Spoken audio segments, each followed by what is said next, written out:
love the way it goes, and he calmly abducted her. As if it's like such a normal thing to do.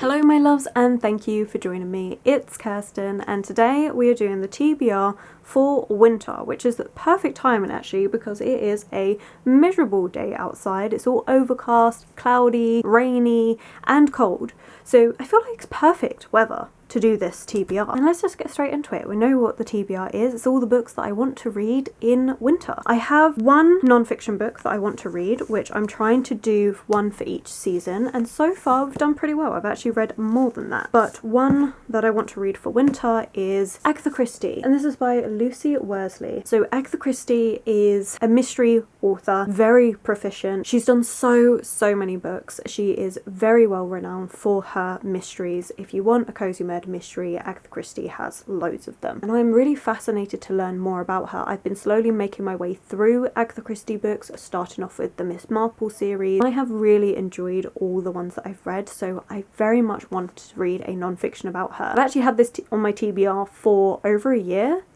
or just coming up to a year. It was actually Christina that told me about this one. She sent me an image of it and she was like, I know you're getting into Agatha Christie, this could be one that you're really interested in, and she was right, 100%. Very intrigued by this one, and I got it in the half price hardback sale that Waterstones did. Honestly, Barnes & Noble in America do it so much better than the UK in Waterstones. It was still really good. I'm pleased that this one was on there, and yeah, I'm just really intrigued to learn more about Agatha Christie because she is a very interesting woman. I know that she went missing for 11 days. No one knew where she went, and it's been a subject of quite a bit of mystery because she didn't talk about it. I'm really intrigued just to find out more about this woman that wrote so many books that have just stuck with us for years and years. Very excited to read this one. And talking about Agatha Christie, I of course want to continue on with my Miss Marple reads, and the next one I've got to read is A Murder is Announced. I would have loved to put this in my December TBR, but I already have an Agatha Christie book to read in December, so I figured, you know what, let's just move this into the winter TBR and I will get to it hopefully in January or February. I'm loving the Miss Marple book. I'm very intrigued to see whether I prefer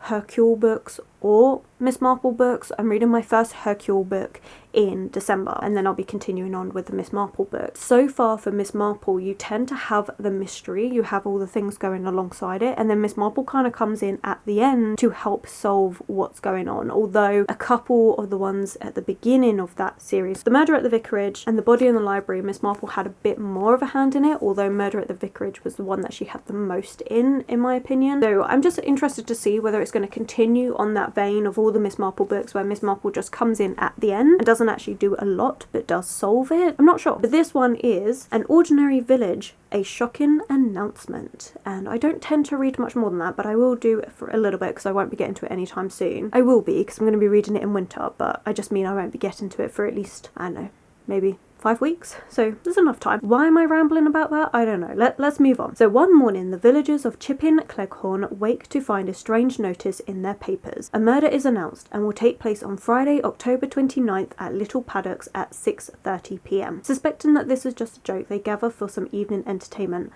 Then a gunshot is heard. In desperation, the police turn to an old lady whose hobbies are gardening, gossiping, and solving murders. After all, old ladies know better than anyone exactly what goes on in the quiet English villages. Oh, so maybe she's going to have more of an appearance in this book. That would be really good. Very intrigued. I also feel like I should really learn to read the back of these quicker because it takes place on October 29th. I could have read that in October. Man, I'm going to have to start doing that. Anyway, really excited for this one. And then the other ones are kind of all mismatch, but let me go for the one that's on a note first before I forget. I mean, not that I would forget, but just forget that it was meant to be on this TBR. Crescent City 3. It's not out yet, it's coming out in January, and it's House of Flame and Shadow, and 100% I'm going to be reading that book. Now, normally I put a reread on this list, but I decided instead to do a book that I know for 1000% certainty that I am going to read. That is House of Flame and Shadow. I am so excited for this book. I'm currently doing my reread of the first and second Crescent City books in preparation for this third one. I'm so excited. It is a Sarah J Maas book, and you know, it's fantasy romance, it's urban fantasy. This one is her first official adult series. Is it the best written? No, not at all, but It is so much fun. I love it. Sarah J Maas is just someone that I really enjoy, and I say it all the time, but I grew up with her book. I have the nostalgia from them that when I was a teenager I found Throne of Glass, and then by the time that some of the later books were being published, I think from the third book onwards, I was with publication of when they were coming out, and I've just really enjoyed it, and I just find that they are really good books for me to read if I'm in a bit of a reading slump or I'm just feeling a bit down. I can go back and reread them, and I have so much fun with them. So we'll definitely be getting to that one. Very excited for it. Haven't really said what it's about, but it's an urban fantasy, and the first book we follow Bryce, who gets caught up in an investigation as she has fallen angel hunt to help her. In this urban fantasy world there are lots of different magical creatures, from fae to vampires to fallen angels. There is lots going on. She gets caught up in the politics of everything, and it's just fun, explosive. I like the things that are going on, and the end of the second book, cliffhanger central. I want to know what's going on. Not everyone's happy with the way it went, but I'm really happy with it. I'm really intrigued to see how it's going to go. But I also feel like because I'm so hyped for it, there is always a room for that to be slightly disappointing and not be done in the way that I want it to be done. But you've just got to go with these things sometimes. So very excited for it. Now we have a bunch of other books. By the way, I didn't say at the start of this, I do this as 10 books to read in each season. So far with the other seasons, I'm normally averaging about 6 books read, except in autumn where I've read like 4. It happens.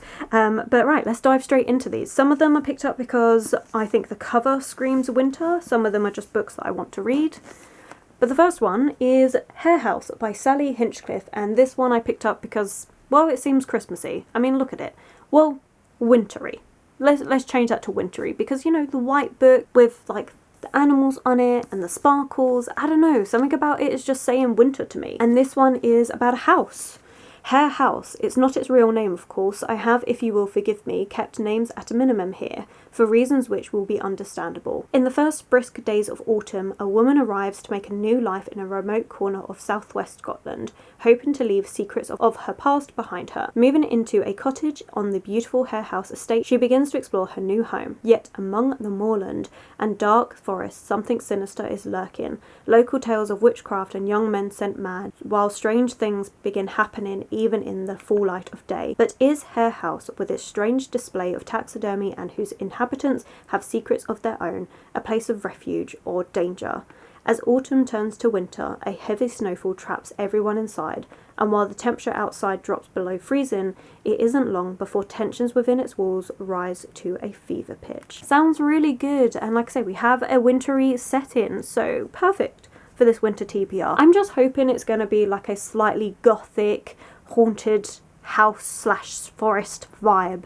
I don't really know, to be honest. Yeah, I'm intrigued. I found this one for free, so I'm very pleased with this, and I think it will be good for winter. Then we have In the Labyrinth of Drakes by Marie Brennan. This is the 4th book in the Lady Trent series, and while this isn't particularly wintry, this is a fantasy series that I am loving, and I would really like to continue on with the series. So yeah, I've added this one into the winter TBR just to be a prompt to actually pick up this series, because I've mentioned this before when it comes to this series, but I love it so much that I know I'm going to enjoy it, and so I keep saving the books for when I really need that good book. Like if I've had a run of not very good books and I just need something that I know I'm really going to enjoy, or I want something a bit comforting, this is the series to go to. But I do want to continue on with this series because I know that I will just reread them anyway. It's going to become a Sarah J Maas, but better, because Sarah J Maas, like I said, I use it for that comfort, nostalgia rereads. I enjoy it for that, and I feel like this series is going to become that. So we're following Lady Trent, and Lady Trent is pushing the boundaries of society because she's always been told that women can't study dragons, that she can't be a naturalist, that that's a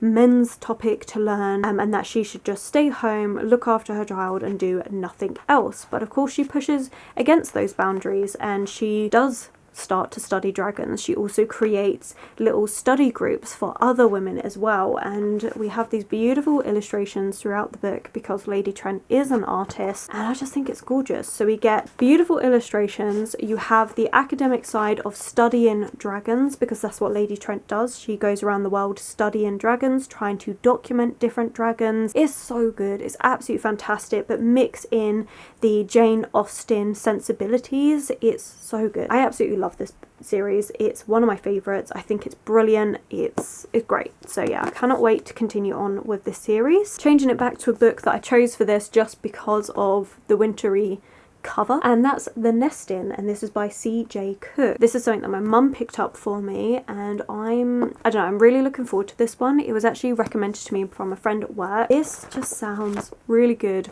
really spooky, and I just think the cover is going to be perfect to read in winter. So we have: a house stands alone in the woods, deep in the forest of Norway. Lexi finds a fresh start with Tom and his 2 young daughters working as their new nanny. The darkness creeps closer. But Lexi is telling lies, and she's not the only one. The family has a history, and this place has a past. Something was destroyed to build this house, and in the dark, dark woods a menacing presence lurks. Lexi must protect the children in her care. But protect them from what? Sounds really good. Honestly, I'm really intrigued by this one. I'm looking forward to atmospheric setting of all of this, but it's also meant to have folklore in this, Norwegian folklore, so I'm really intrigued by this one. I think it's going to be fantastic. So it's mixing a lot of things that I like, which is folklore and also gothic atmosphere. So I think it's going to be fantastic. So yeah, I'm really, really excited to start this. I think it's going to be really good. So yeah, I think this is going to be a perfect winter read. And then a book I've just been wanting to read for a little while but been putting off, but the second book is coming out in February, I think it is. So it's time for me to read this one, so then when the second book comes out I can read it straight away if I want to, and that is The Stolen Heir by Holly Black. I used to read Holly Black a lot when I was probably about 13, 14. Really loved her books. I thought they were absolutely fantastic. Although I never read the Cruel Prince series. I read her other books, which, do we have a list of them? Yeah. Although not all of them. We've only got some of the ones here. But you've got The Darkest Part of the Forest, The Coldest Girl in Cold Town. She also did a few other books. Honestly, I've been tempted to get them again because when I read The Cruel Prince and The Wicked King and The Queen of Nothing all at the start of this year, like I binged the whole series in the space of a month, which is very uncommon for me. Like that doesn't normally happen, but I loved it. I read them on Kindle. I just fell back in love with Holly Black's writing. Like I thought it was fantastic. It is younger, it's young adult, worked really well, and I absolutely adored the books. So I'm really tempted to go back and get them all. I think there is a bind up that you can get of some of Holly Black's other books that look really gorgeous as well. I think one of them is Valiant. Like there's a few. I think there's like I think it's 3 where you have their one-word titles and they're all in this bind-up of like modern fairy tales or something. It's a gorgeous bind-up. I need to get that really when I actually have more shelf space because I'm kind of running out. But I think it would be really nice to have on my shelves and be able to do a reread of that if I wanted to. But moving on, this book, The Stolen Heir, is kind of a spin-off to the Cruel Prince series, and I really enjoyed it. As I said, I binged the whole trilogy and thought it was fantastic. I then read illustrated book, How the King of Elfhame Learned to Hate Stories, and really enjoyed that. I do need to get a physical copy of that. There was also a tiny little novella available on Kindle that I read as well, so I read everything. I gobbled it up. And then this was coming out and I found it in the works for like £5, which was really good. So I'm really intrigued because this is following Jude's little brother. Now Jude is the main character in the Cruel Prince series, like the Folk of the Air trilogy, and now we're following her brother. But I don't think it's from his perspective. I think it's from a perspective of a character that we do meet in the Folk of the Air trilogy, but we don't get to see a lot of. But I was really fascinated by her. So finding out that we get a book from her perspective, I'm really excited by. I'm really looking forward to it. I'm just going to read the first little bit. I'm not going to do the whole synopsis, but we have a runaway queen, a reluctant prince, and a quest that may destroy them both. I'm very excited. I'm really looking forward to getting back into this world. I really want to read this one. Probably thinking January or February. And then when the second book comes out I can read it straight away if I want to. Then have a book that I keep forgetting I own, and that is Anatomy a Love Story, and this is by Dana Schwartz. Is it Dana? I can't tell from the writing whether that's meant to be a D or an S. That's not helpful. Hang on a minute. So Dana Schwartz, and this one is a book that I think I'm going to love because of how much I loved Stalking Jack the Ripper by Kerry Maniscalco. Absolutely loved it, and this book kind of gives me similar vibes. So we have Edinburgh 1817, a gothic tale full of mystery and romance. We're following Hazel, and despite being thrown out of Dr. Beecham's lectures, Hazel is determined not to compromise on her ambitions, but without official lessons, Hazel will need more than just her books. She'll need corpses to study because she wants to become a surgeon. Lucky that she's just made the acquaintance of someone who digs them up for a living, which is Jack. Now, unfortunately, Jack has his own problems. Dangerous men are skulking around the cemeteries, his friends are disappearing off the streets, and the city slums are plagued with the mysterious illness. Nobody seems to care until Hazel. With so much on the line, Hazel and Jack must work together to uncover the secrets beyond the unmarked graves and in the very heart of Edinburgh society. Those just give me the same vibes as Stalking Jack the Ripper, so I think I'm really going to like this one because we have a main character that's wanting to do a profession that is frowned upon because she's a lady in this society, so of course that's not allowed, and then we have someone that's willing to help her. We're going to have a bit of a romance between the two of them, and we have mystery going on. So yeah, I think it's going to be fantastic. I just keep forgetting to actually pick it up and even forget I have it on my shelves, so putting it on this Winter TBR is going to remind me, hey, we need to read this book. So pick it up. That's the plan. I think I'm going to love it though. So it's going to be a good time. And then the last two are classics. So we have The Last Man by Mary Shelley. I've had this one for a little while, picked it up thrifted. I really like Mary Shelley's writing. I've read Frankenstein. I've also read The Door and Matilda by her. I've read a biography about her. I really want to read something else that she's written. She wrote quite a few things, and this is one that I've had on my TBR for a while. This is Mary Shelley's apocalyptic fantasy of the end of human civilization. Set in the late 21st century, the novel unfolds a somber and pessimistic vision of mankind confronting inevitable destruction. Interwoven with her futuristic theme, Mary Shelley incorporates idealized portraits of Shelley and Byron, yet rejects romanticism and its faith in art and nature. I think it's going to be a good time. I'm intrigued. Again, it's a book that I don't hear anyone talking about. You think Mary Shelley, you think Frankenstein. You don't think about her other books. And like Le Door was her take on a Jane Austen novel, really. That is the association I made because I read Jane Austen first. It's like a whole romance epic thing that went on, and I thought it was great. I mean, it's still melancholic because it's Mary Shelley and all of her books are slightly depressing, but it was done really beautifully. And now we have this, which is a apocalyptic fantasy book, which again, no one talks about. So I don't know, I just feel like Mary Shelley was so pivotal in what she wrote, and it influenced so many people for years to come. I'm intrigued. I want to give this a try. And then the last one on the list is The Collector, and this is by John Fowles. Really like this cover. I think there's something simple but striking about it. Absolutely love it. And this one is going to be a bit more of a unhinged book, I think. We're following Frederick. Now, Frederick is withdrawn, uneducated and unloved, but collects butterflies and takes photographs. He is obsessed with a beautiful stranger, the art student Miranda. When he wins the pools, he buys a remote Sussex house and calmly abducts Miranda, believing she will grow to love him in time. Alone and desperate, Miranda must struggle to overcome her own prejudices and contempt if she is to understand her captor and so gain her freedom. I just love the way it goes, and he calmly abducted her. As if it's like such a normal thing to do. What? So yeah, I don't know. I think it's going to be interesting. I'm looking forward to giving this one a try. I mean, I do like a darker book, and I think it's going to be interesting to say the least. So there we are. Those are all 10 books that I want to read in winter. My leg has now gone numb because I've been sitting in a really weird position, but I hope you've enjoyed this video. This will be a full year of me setting seasonal TBRs. So I've done one for spring, summer, autumn, and now winter, and I've really enjoyed it. Like, I never used to be someone that would seasonally read and like have set books for seasons.